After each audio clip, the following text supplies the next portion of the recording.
Baik, assalamualaikum warahmatullahi wabarakatuh. Waalaikumsalam warahmatullahi wabarakatuh.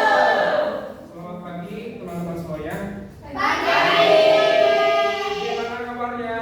Alhamdulillah luar biasa. Allahu Akbar. Nah, sebelum kita memulai pelajaran, alangkah baiknya kita berdoa terlebih dahulu yang akan dipimpin oleh KM. Coba di sini KM-nya. Sama. Silahkan nama. Sebelum mulai pelajaran atau berdoa terlebih dahulu, berdoa dimulai. Berdoa selesai. Nah, teman-teman, saja itu absensi terlebih dahulu. Nah, di sini siapa yang tidak masuk? Kevin. Keterangannya apa, Kevin? Apa? Oh,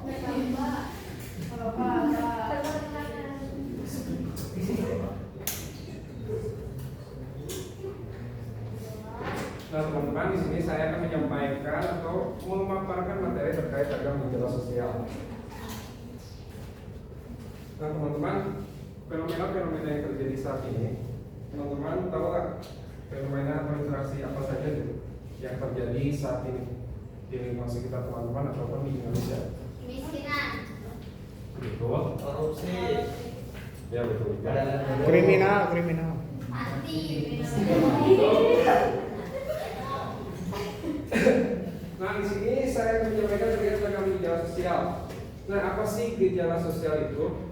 Gejala sosial adalah interaksi antara individu dengan individu ataupun individu dengan kelompok ataupun kelompok dengan kelompok. Yang mana interaksi tersebut itu bersifat dampaknya itu bersifat negatif ataupun positif. Nah yang akan saya sampaikan saat itu interaksi atau gejala sosial yang bersifat negatif. Nah, adapun yang akan saya sampaikan terkait gejala sosial yaitu kemiskinan, kejahatan, masalah keluarga dan isu kependudukan. Kita mulai ke materi yang pertama, yaitu kemiskinan. Kemiskinan itu adalah kemiskinan merupakan kondisi di mana individu tidak mampu memenuhi kebutuhan dasarnya gitu.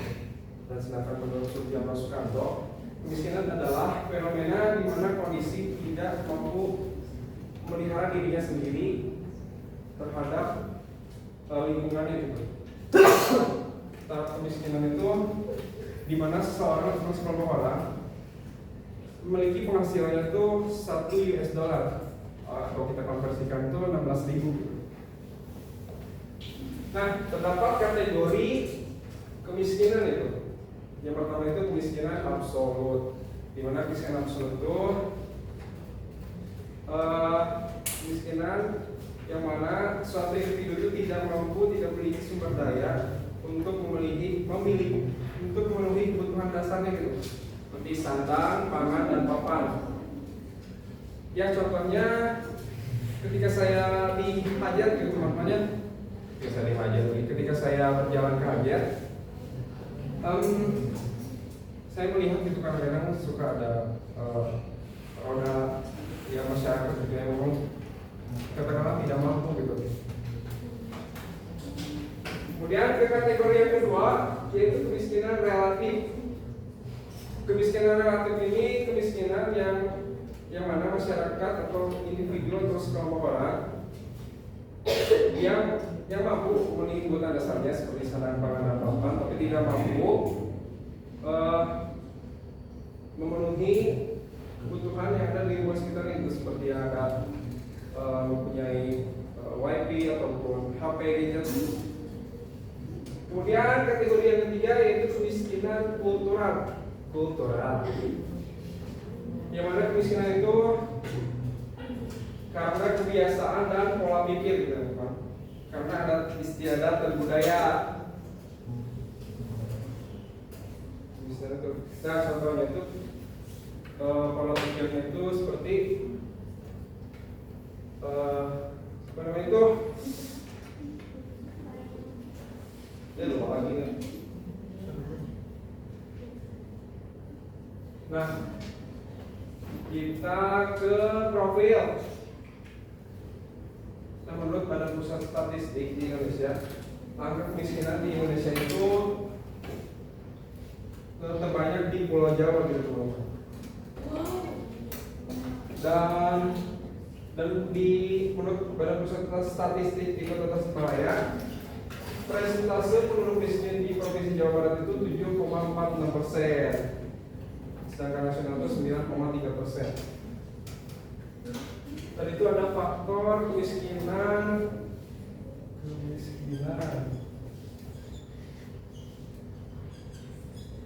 Kategorinya itu ada kemiskinan absolut,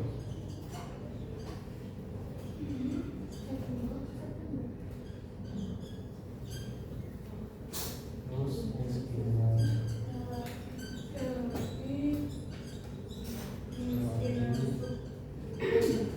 kultural,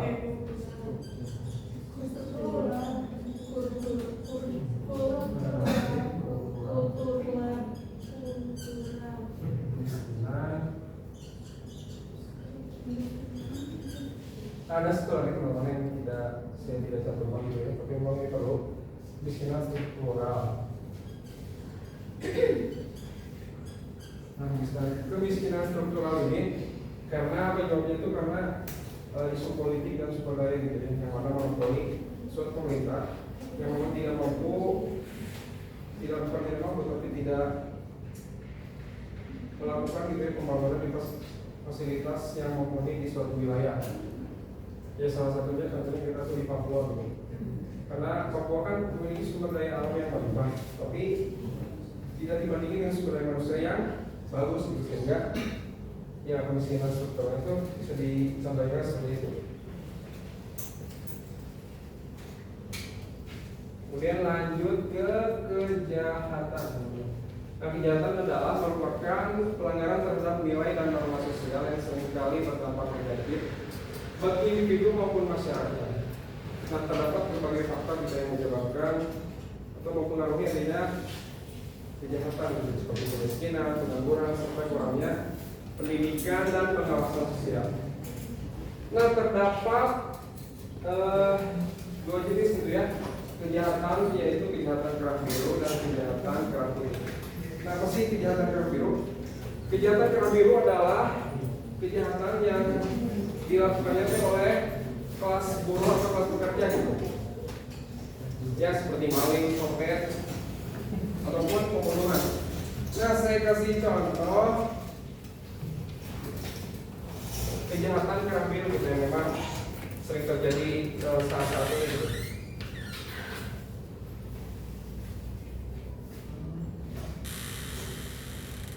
Nah, teman-teman tahu ke kasus pembunuhan yang ada di Jakarta?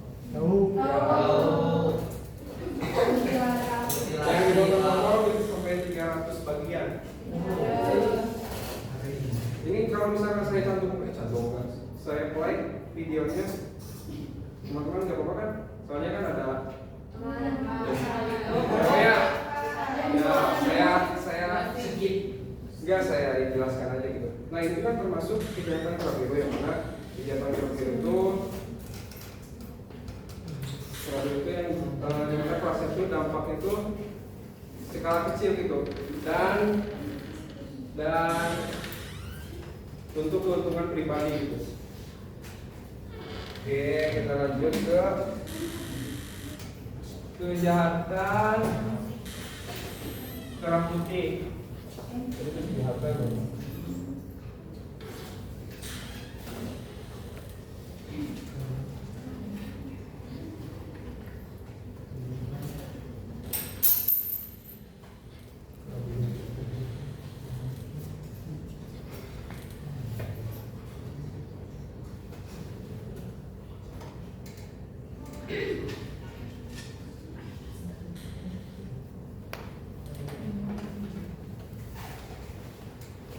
Nah, kejahatan kerah putih. Kejahatan kerah putih adalah kejahatan yang dilakukan oleh kelas sosial tinggi gitu, yang mempunyai pendidikan yang tinggi, dan biasanya itu suka berdasar. Nah, contohnya saya ambil contoh kasus Tani Makarim gitu, yang mana kasus Tani Makarim ini termasuk ke dalam kejahatan kerah putih karena merugikan masyarakat.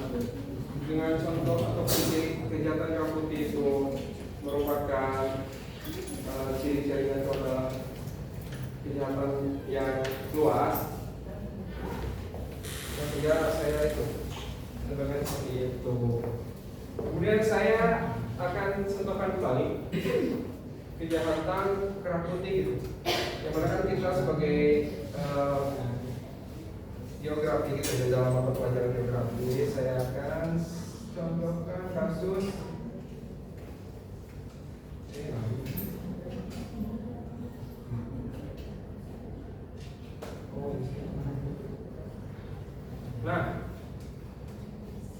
kasus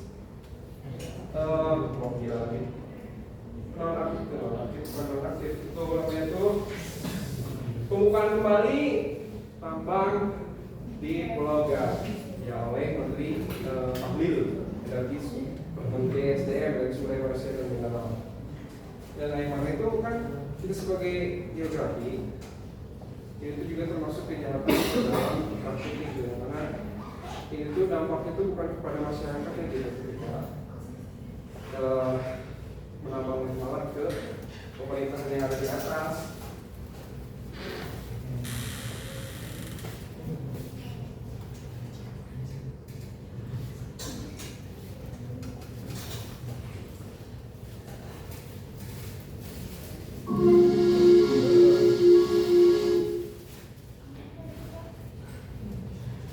Kemudian permasalahan yang ketiga itu keluarga. Teman-teman sosiologi memandang keluarga itu sebagai suatu lembaga yang membentuk individu. Nah, keluarga itu terbagi menjadi dua, yaitu keluarga batin dan keluarga luas. Keluarga batin adalah keluarga yang terdiri dari ayah, ibu, dan anak. Nah, sedangkan keluarga luas yang terdiri dari beberapa keluarga batin, ya seperti keluarga besar. Nah, fungsi keluarga ini memiliki fungsi untuk apa namanya itu?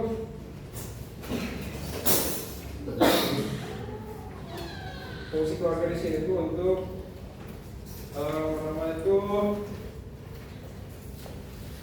menanamkan status sosial gitu, terus ya kemudian untuk pendidikan, ekonomi. Nah, di sini saya akan menjelaskan terkait gejala sosial dalam keluarga, yaitu gangguan psikologis pada anak dan remaja. Nah, gangguan psikologis ini itu bisa dipengaruhi oleh keluarga yang tidak harmonis gitu, sehingga dampak itu terjadi kepada anak. Itu gangguan psikologis pada anak remaja. Nah, dari gangguan tersebut tuh anak yang tidak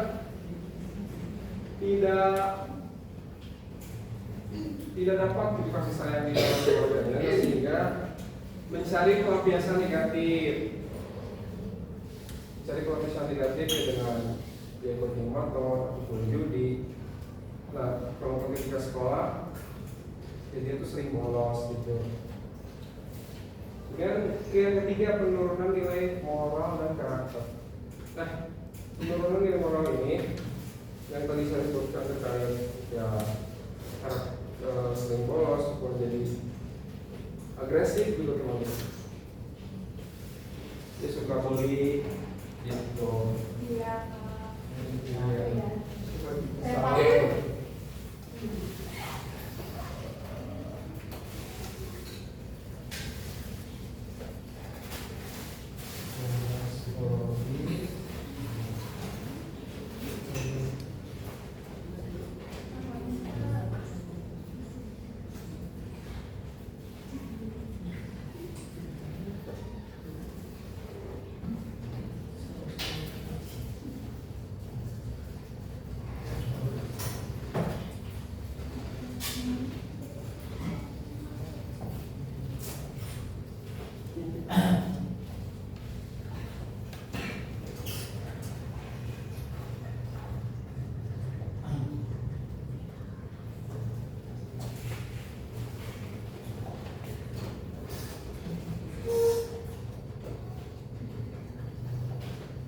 lanjut ke masalah yang keempat, yaitu masalah kependudukan. Nah, masalah kependudukan di sini tuh adanya pertumbuhan pendidikan yang tinggi, penduduk yang tinggi. Nah, yang mana kita tahu di Indonesia bahwasanya penduduknya itu sekitar 278 juta jiwa. Nah, sehingga persebaran penduduk itu tidak merata. Karena pembangunan yang ada di Indonesia itu kan berfokus kepada ibu kota di Pulau Jawa. Sehingga banyak masyarakat yang bermigrasi ke Pulau Jawa. Dan sehingga yang ada di pulau-pulau seperti Sumatera, Kalimantan, ataupun pulau itu sangat kecil penduduknya. Nah, kemudian dari persebaran yang tidak merata ini timbulnya pengangguran dan angka kemiskinan yang banyak. Nah, kemudian terus ada putus sekolah dan kemiskinan struktural. Nah, sebenarnya gejala tersebut ini teh saling berhubungan gitu ya, antara kemiskinan, kemudian keluarga, kemudian kejahatan juga.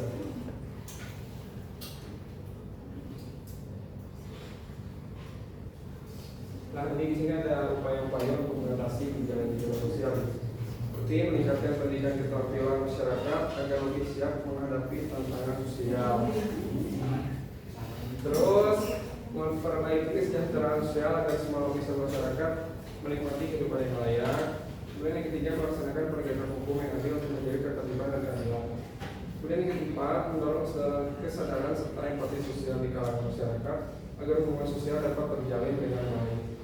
Kelima, memperkuat peran keluarga, sekolah, dan lembaga sosial dalam menciptakan masyarakat harmonis dan berdaya. Nah, mungkin cukup sekian. Kemudian saya games gitu ya, walaupun kecil-kecilan. Ya, walaupun kecil-kecilan gak apa-apa lah ya. Ya, walaupun agak liar saya aja ya.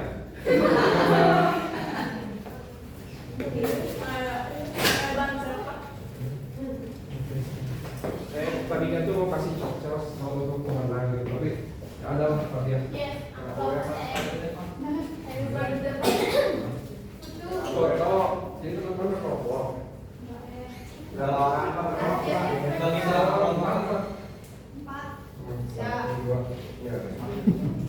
Ditutupnya di kamar tuh. Ini jangan dilihat.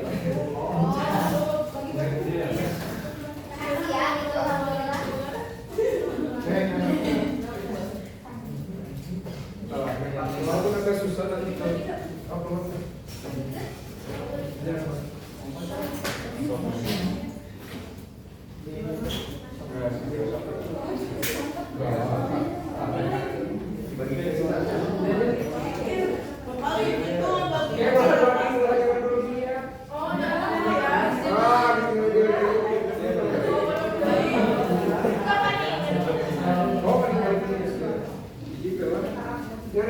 Soalnya ini bukan kelompok teman-teman. Jadi ini itu adalah kunci untuk menjawab persoalan yang ada di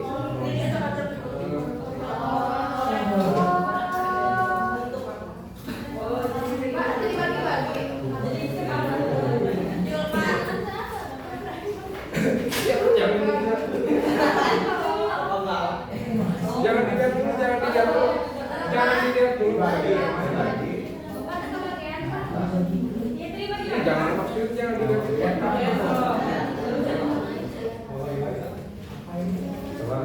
Nah, teman-teman berkelompok. Teman-teman berdiri dulu. Udah lebih.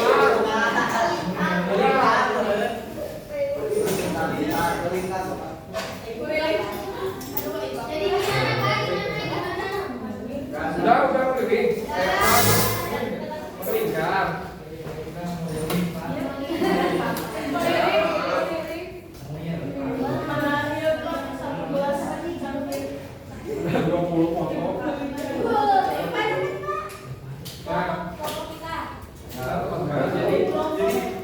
Jadi saya kasih jadi saya kasih soal. Nah, soal itu kan ada pokoknya gitu ya terkait ragam gejala sosial. Nah, untuk menjawab soal tersebut teman-teman tuh harus mencari foto yang berhubungan dengan soal tersebut. Tiga. Oke, nah, saya mulai. Nah, jadi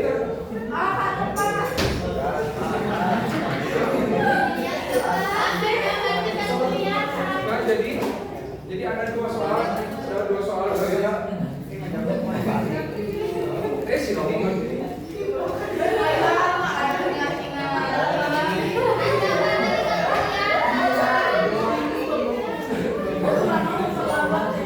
Ini jangan dulu. Iya. Oh, langsung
deskripsikan gitu ya kejahatan yang ada di lingkungan sekitar teman-teman. Kemudian nanti presentasikan kembali. Kalau nggak ada, Pak? Kalau nggak ada, ya cari yang ada di umum gitu ya. Oke. Google. Karena saya sudah AI. dealer di warungnya karena ada penyakit yang tidak tahu. Saya ini saya di materi kali ini.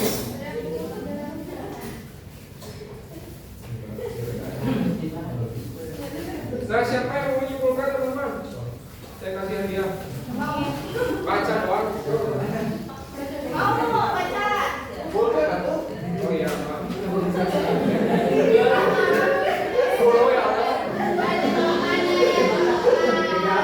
Tidak sosial memang dari relasi sosial yang berbeda dan bisa menunjukkan dalam negatif ketidakadilan yang baik bagaimana masyarakat dan pemerintah sangat sosial dalam menangani masalah sosial. Tidak bisa sosial dalam masyarakat yang adil serta Ya, terima kasih kepada Rido atas kesimpulannya. Baik, teman-teman terima kasih atas perhatiannya. Saya Bapak saya kurang maksimal untuk menyampaikannya karena memang sedang dia ya wabillahi taufiq wal hidayah. Wassalamualaikum